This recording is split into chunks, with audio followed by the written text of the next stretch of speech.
What's up guys, Diplex here again. Welcome back to Men of War Assault Squad 2. Today we're gonna play some Donbass Crisis and I'm very excited to explain and talk more about the mod and what we're doing in a minute. But first, I wanted to say hello. Hope everyone had a good weekend.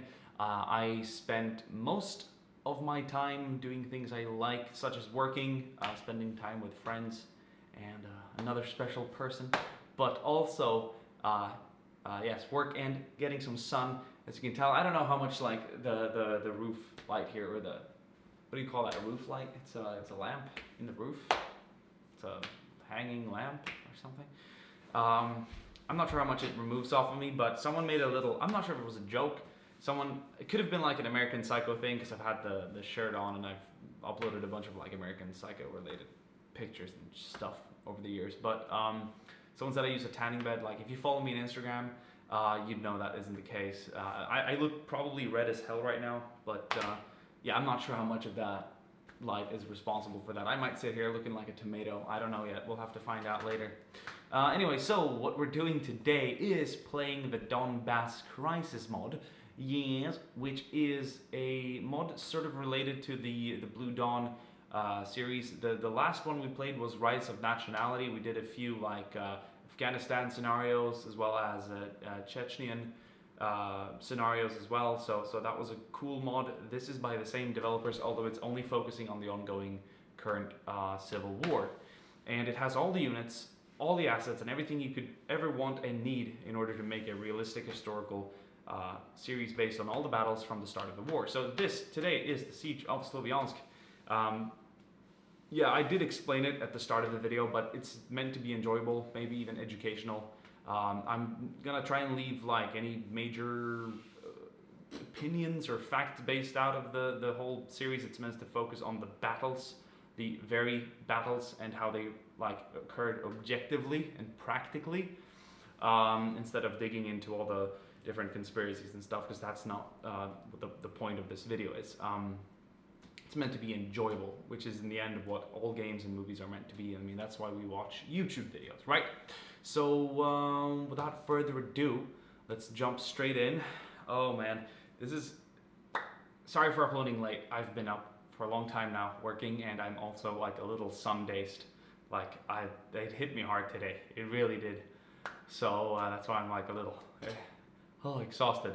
But I hope you guys really enjoy this. I really like the battle myself, and in the future I'm going to do this. I'm going to talk to you. The intro is going to be recorded by the end of the video, so I can kind of like gather anything I learned from the actual gameplay itself. It was a good fun battle. It had not a different result, but it had me doubting at times. Some units and factions did better than I had predicted. So hopefully you'll enjoy it, and it's meant to be a slightly more crazy interpretation and visual display of what actually happened historically. It wasn't as huge a battle as this one is, but I think it played out very nice. Hope you guys enjoyed the video, and I'll see you guys soon again. Ciao. All right, guys, it is time to start It is time to start. We jumped a little bit. Every now and then you gotta jump a bit. But anyway, it's time to start the battle. Let's go ahead and click start. I am so excited. This is the first episode of the brand new Donbass Crisis series. We're gonna go through all the major battles and skirmishes from the start of the war in 2014 all the way till today. And it's going to be interesting, it's going to be somewhat controversial, but the aim is, as with most things game-related, movie-related, is to just be enjoyable, perhaps even also instructional, perhaps also for the sake of getting a better understanding of history and a current situation. So be very open to it. It's a very beautiful mod. It is a very well-made mod. It has so much detail and work put into it, and I'm just excited to be able to, how do I phrase this, play around a bit with assets that are currently active, with things and elements that are actually affecting our present day over in eastern Ukraine, and to be able to experience the battles that have led up till the situation of today, as with anything that is currently ongoing. So here we have the Siege of Sloviansk. We have National Guard or Ukrainian military armor rolling into the outskirts of the city here. Oh, we know of separatist presence in the area, and the battle is about to kick off. Troops from the 25th Airborne are in the area here, locking down some of the city entrances. They've been here for a few days now. The siege went on for, I think, about a month. And historically, it wasn't one that saw a lot of casualties, but it did see a lot of, obviously, like, changes to the region, and it set the course for the upcoming months and years. So it was the first major engagement, and it's exciting to relive history that occurred just years ago. More BTR 80s moving in here with the infantry. Another separatist rocket was fired from somewhere near the right side here of this courtyard, but it missed. We have got two types of troops per side in today's battle. On the Ukrainian military side of things, we have the Ukrainian National Guard with the yellow markings, and we also have the 25th Airborne with the white and green markings. And so they will look slightly different, with some weapon differences and uniform differences as well. So I'm very excited to be able to dig down closer and have a look at some of the cool details that have gone into this mod. So it has almost absolutely every single unit and formation that you could imagine and think of from the start of the conflict till today. And I'm just excited to be able to go through everything. This is going to be a two-part battle. So part 2 will be going up hopefully later this week. And it will feature the sort of the conquest of the city, the Ukrainian army capturing and kicking out the separatists. They did, however, leave a lot of equipment behind, so there were some wins and losses for both sides during this fight, that is for sure. When the separatists pulled out, they retreated back to the Donetsk area, and since I think that's where most of the fighting has occurred, near the international airport and in the city of Donetsk itself. Got some separatists back here. Oh, another rocket fired. They're trying to hit that BTR. The second one did hit, but it's not going to be enough to disable the BTR. We're going to see some fire come out of the turret. We're awaiting more reinforcements and vehicles as we speak. The assault is commencing here from all directions. And a lot of tires are being burnt here to cover off separatist positions and to prevent the advancement here of Ukrainian army troops. We've got more troops here from the 25th Airborne moving up on the left flank. Being very cautious now. There's a lot of separatists around every corner here. We've got a few different ways we can take to get further into the city. There goes that BTR one more time. It's definitely taken a lot of damage. We've got a lot of separatists here, so they're holding off this area.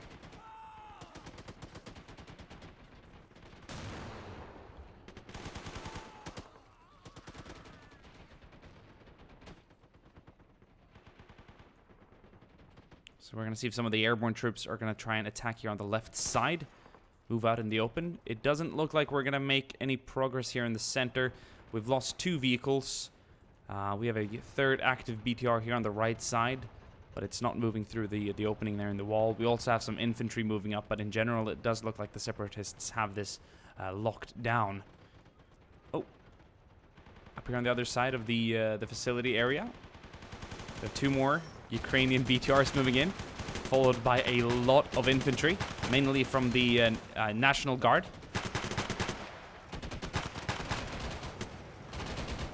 That is so awesome.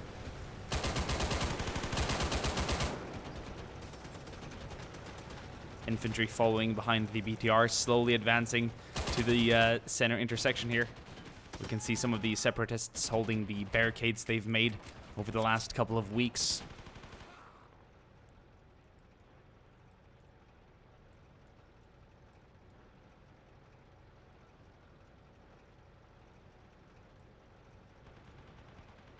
fighting is continuing here in the facility area.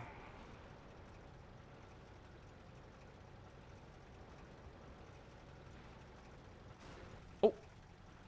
Another ATGM hit the side of a BTR. Yeah, this is going to be a slow and hard battle to fight. It did, however, survive the hit somehow. It took some damage, but it's going to continue down the street. More infantry is following up behind.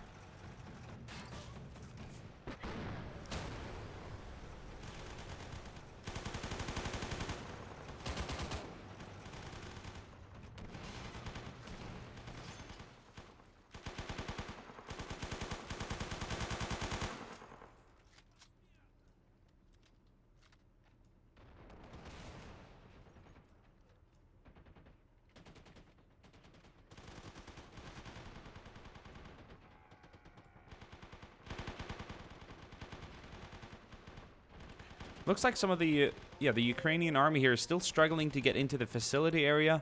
It's pretty well defended, but with flanking army units from this side, it might make it easier from the troops attacking from the south, or I suppose this could be the north. Yes, it might make it easier on them. Might relieve some of the pressure. We will have to simply see how it goes.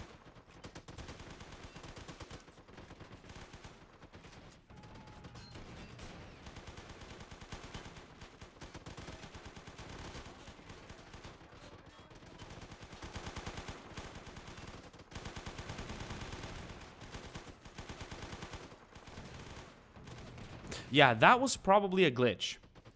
No living human being can take that much fire. That is honestly a glitch. Not mod related, that is like straight up engine, core engine related. Oh, he's still not that's... I just can't explain that. How do I explain that? Like, how do I begin to explain that?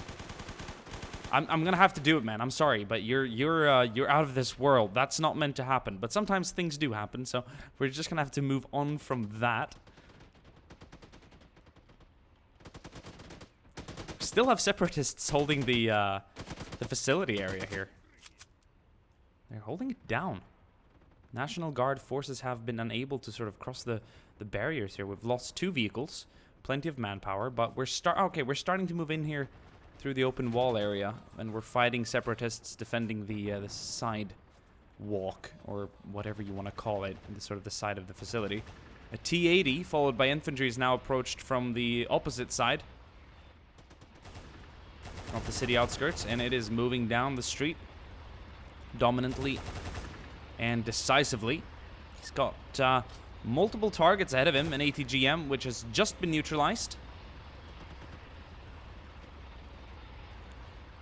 More infantry is moving in as well. I think this tank is going to look to challenge the one of the very few separatist APCs that were present in the Battle of Sloviansk. And in this case, the one we see right here.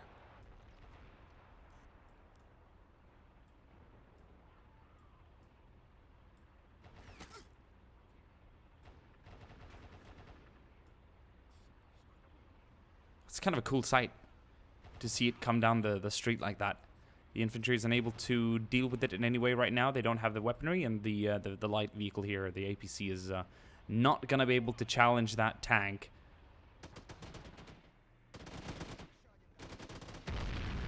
Oh, it took a hit from something. Was that an RPG fired from close? Could have been an RPG gunner hiding somewhere here in the bushes or the trees by the building.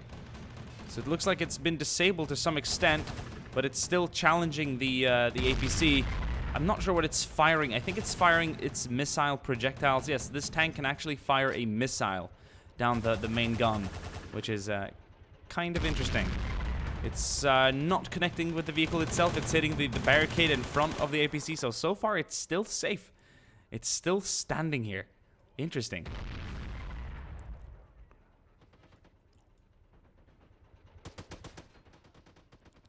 Oh, this vehicle is torched for real now. These 2 BTRs back here are down, but there we go. The T-80 is going to finally connect with a shot and destroy the APC holding down the second intersection further south here. I think the Home Guard units have now cleared out the area. We've got more troops moving in here on the side, being very cautious. Yes, you have to be very careful. It's very nice to see that kind of caution. Yeah, we have more reinforcements moving in now. Look at their pace here. They are securing this facility, which was very fiercely held by separatist troops until just minutes ago. The attack on the next intersection is continuing.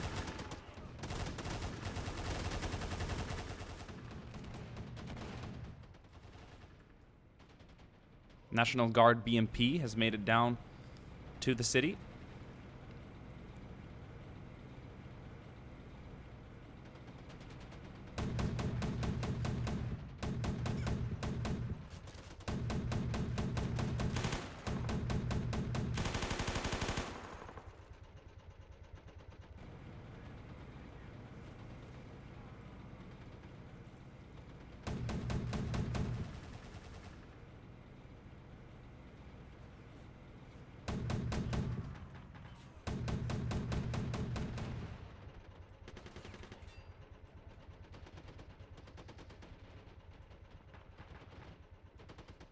So cool to hear all the like scattered firefights throughout the city.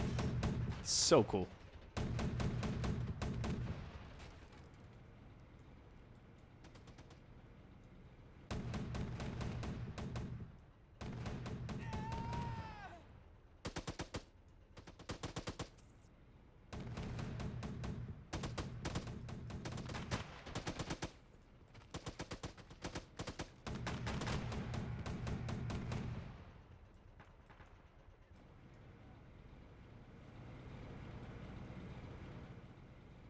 Well, my friends, that seems to be it for part 1. Thank you guys for watching. Hope you enjoyed all the combat. It was quite a casualty-filled journey for the Ukrainian army and the National Guard. We're going to take a look at casualties. We're going to go ahead and mark separatists in red, actually. I think that's more appropriate considering their sort of emblem and flag. And then we're going to mark the Ukrainian Home Guard and its army in yellow. So it's been one hell of a fight. Totally unexpected stop here by the facility. I thought the Ukrainians were going to push further in and harder, but they were stopped by separatists here by the different choke points and entrances. And the ATGM team up there did a lot of good work here in disabling Ukrainian APCs and armor. Also here in the intersection, 2 BTR-80s down. We do have more infantry moving in now, but it took a while for them to get into the city itself. So very few separatists could actually hold back a fairly large number, but as soon as the flanks started coming in, the flanking forces, they could kind of break through and flank around and also then commit more troops. So we're seeing a big influx of infantry now in the city center. They did outnumber the separatists historically quite a lot, so we're going to expect a similar sort of realistic representation here in this battle and the next one. So thank you so much for watching, guys. The second part should be coming out anytime now. Hope you guys enjoyed this video, and I will see you guys soon again. Ciao.